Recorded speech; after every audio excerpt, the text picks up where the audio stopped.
Quickly switch between open apps. Hold Alt key, and use Tab to select the app.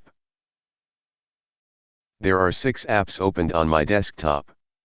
I hold the Alt key, and keep pressing the Tab. Every time I press the Tab key, it moves to the next app. Once the needed app gets selected, release the keys. Few more trials.